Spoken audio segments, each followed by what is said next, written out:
कबीर परमेश्वर जी से ज्ञान सुनकर कमाल जी को अपने वक्तापन का भी गर्व हो गया था। कुछ ज्ञानहीन संगत भी कमाल जी की प्रशंसा करने लगी थी। कहते थे कि कमाल तो गुरुजी से भी अच्छा सत्संग करता है। कमाल को गुरुजी से भी अधिक मानने लगे थे। परमेश्वर कबीर जी बार बार कहते थे कि कबीर गुरु को तजे भजे जो आना, ता पशुआ को फोकट ज्ञाना। गुरु को तजे भजे जो आना, ता पशुआ को फोकट ज्ञाना। अब भाई और बहनों, गुरु को कई प्रकार से तजा जाता है। गुरु को तजना केवल यही नहीं होता कि आपने जिसको अपना गुरु धारण कर रखा है, आपने उसकी नाम दीक्षा को तोड़ दिया, आपने उनकी भक्ति मार्ग को छोड़ दिया और आप कहीं दूसरे गुरु की शरण में चले गए या अन्य देवी देवताओं की भक्ति में लग गए।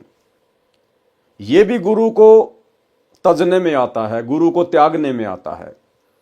और एक दूसरा गुरु को त्यागने का मतलब है आप गुरु की भक्ति भी कर रहे हैं, आप अपने आप को उनका शिष्य भी कह रहे हैं, उनका भगत भी कह रहे हैं, और आपकी आस्था यदि किसी और में हो जाती है या गुरु के समानांतर यदि आप किसी और को महत्व दे रहे हैं, गुरु के समानांतर यदि आप किसी और को दंडोत प्रणाम कर रहे हैं, तो भी आप जी गुरु त्यागने की श्रेणी में हैं।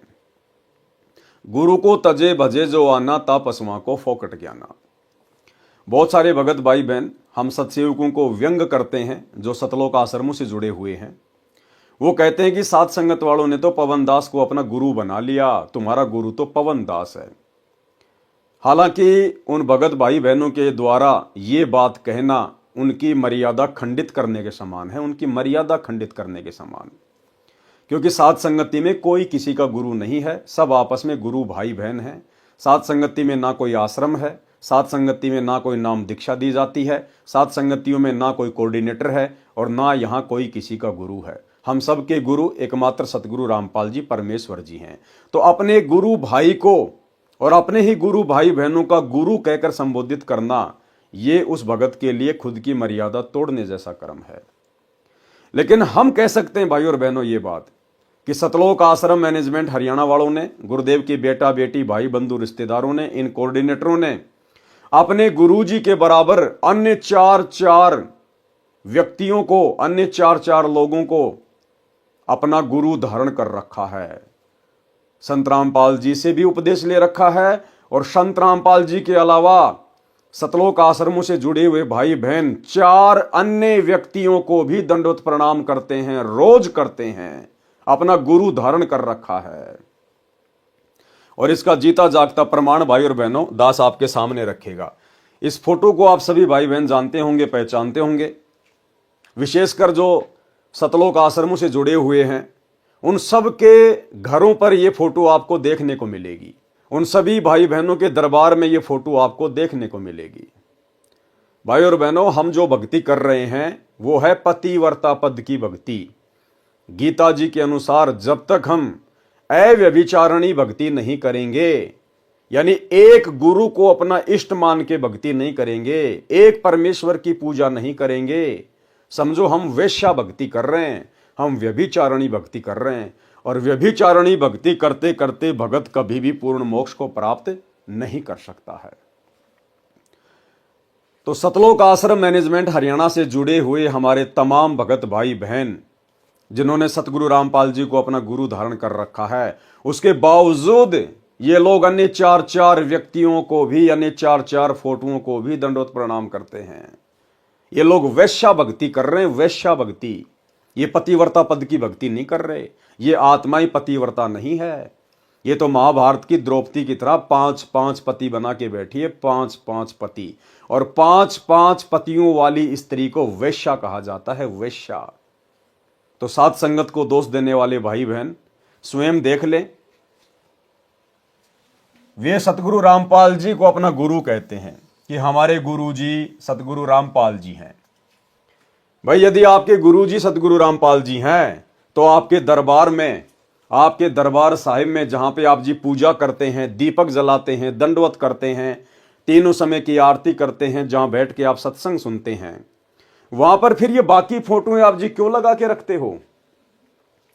जब आप अपने गुरुदेव को दंड प्रणाम करते हैं, तो क्या उस समय ये जो दाढ़ी मूछ वाली नकली फोटो है, जो कबीर जी की समझी जाती है, हाथ से बनाई हुई नकली, जो वर्तमान में धरती पे नहीं है, वर्तमान में हमारे लिए ये मुर्दा है, कागज का टुकड़ा है, ये फोटो ना चलती, ना बोलती, ना देखती, ना खाती, ना पीती, ना हंसती, ना बातें करती, ना नाम दीक्षा देती, ना सत्संग सुनाती, ना शंकाओं का समाधान करती, ना कोई आशीर्वाद देती, फिर आप लोग अपने घर पर दरबार साहिब में रोजाना प्रतिदिन इस मुर्दा फोटो के आगे और इसको अपना कबीर भगवान मान के आप क्यों इसको दंडवत प्रणाम कर रहे हैं?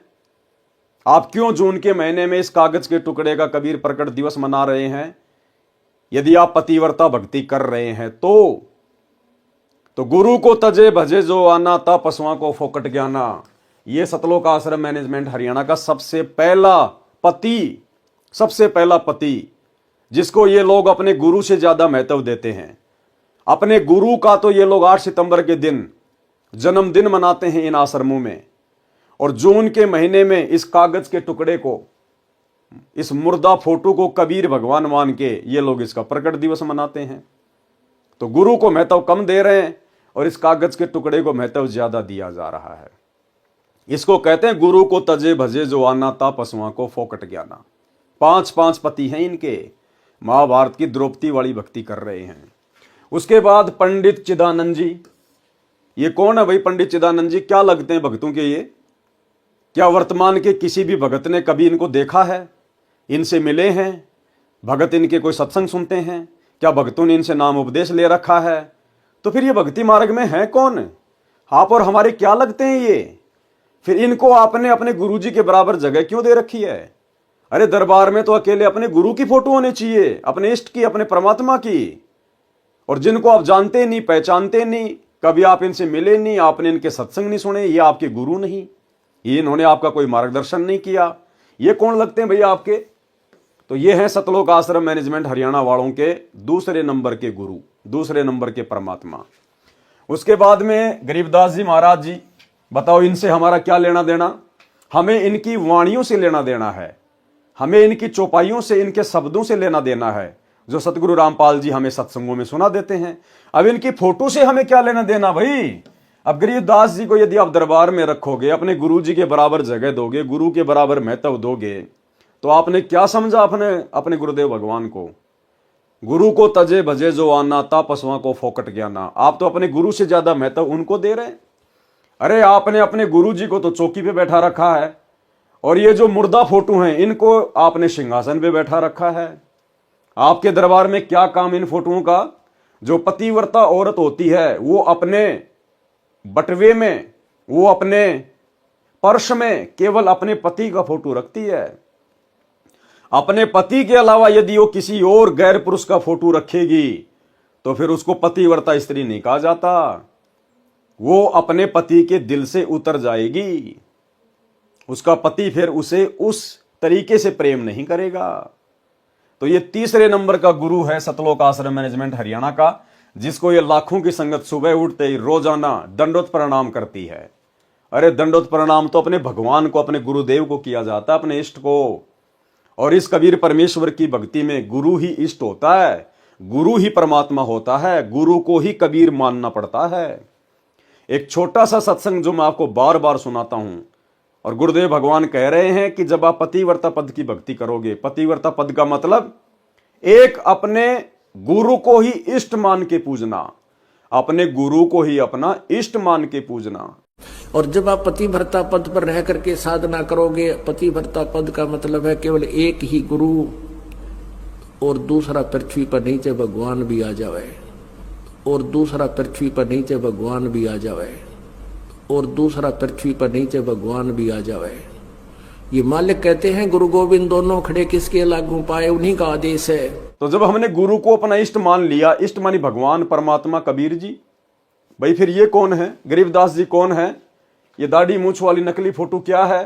ये पंडित चिदानंद जी क्या है? हम लोग क्या कर रहे हैं? हम ये वैश्या भक्ति क्यों कर रहे हैं? ये सतलोक जाने के लक्षण नहीं है, गुरु के दिल में जगह बनाने के लक्षण नहीं है।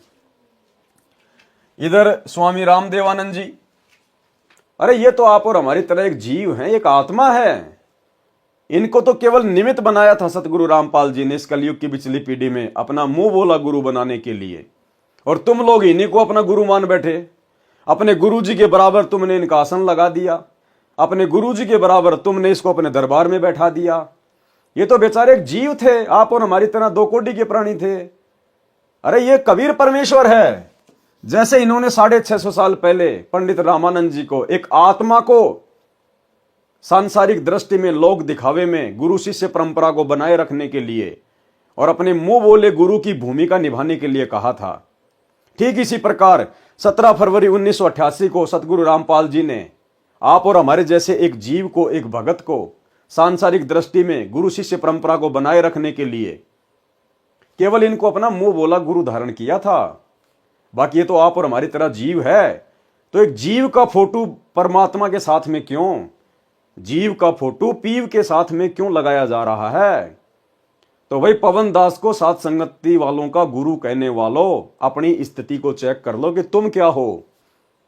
अरे तुम हो वास्तव में इस वाणी के अंतर्गत कि गुरु को तजे भजे जो आना, ता पशुओं को फोकट ज्ञाना। आप लोगों का ज्ञानवान कुछ नहीं है, सिर्फ देखा देखी में चल रहे हो, भेड़ चाल में चल रहे हो। आपने गुरुदेव भगवान के तत्व ज्ञान को आधार बनाकर भक्ति मार्ग पर चलना अभी तक नहीं सीखा है।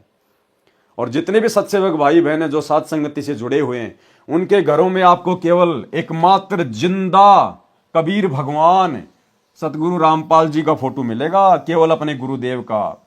हम केवल अपने गुरु को अपना इष्ट मान के, अपना कबीर परमात्मा मान के, अपना भगवान मान के पूजते हैं।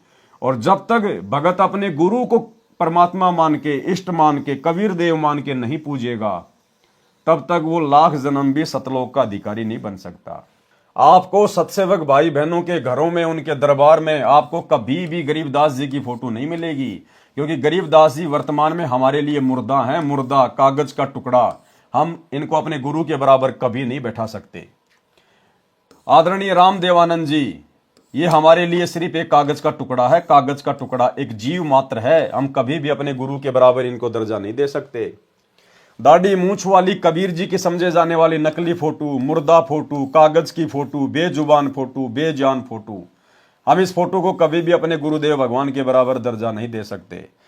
ये पंडित चिदानंद जी सिर्फ कागज की फोटो, मुर्दा फोटो, हम कभी भी अपने गुरुदेव भगवान के बराबर इनको जगह नहीं दे सकते। शौपन में भी हमारे लिए हमारे गुरु, हमारे भगवान, हमारे परमात्मा, हमारे साहिब, हमारे इष्ट, हमारे कबीर देव केवल हमारे पूज्य गुरुदेव सतगुरु रामपाल जी परमेश्वर जी हैं। और जब तक हम इस प्रकार से अपने गुरु के ऊपर ही हर प्रकार से समर्पित होकर पतिव्रता पद पे रह के भक्ति नहीं करेंगे, हम लाख जन्म भी सतलोक का दरवाजा नहीं देख सकते। इसलिए आश्रम से जुड़े हुए भाई बहनों से प्रार्थना है, ज्ञान को आधार बनाओ, साध संगति के वीडियो देखो, साध संगति से जुड़ो, तभी आपको आगे का मार्ग मिलेगा, अन्यथा नहीं मिल सकता।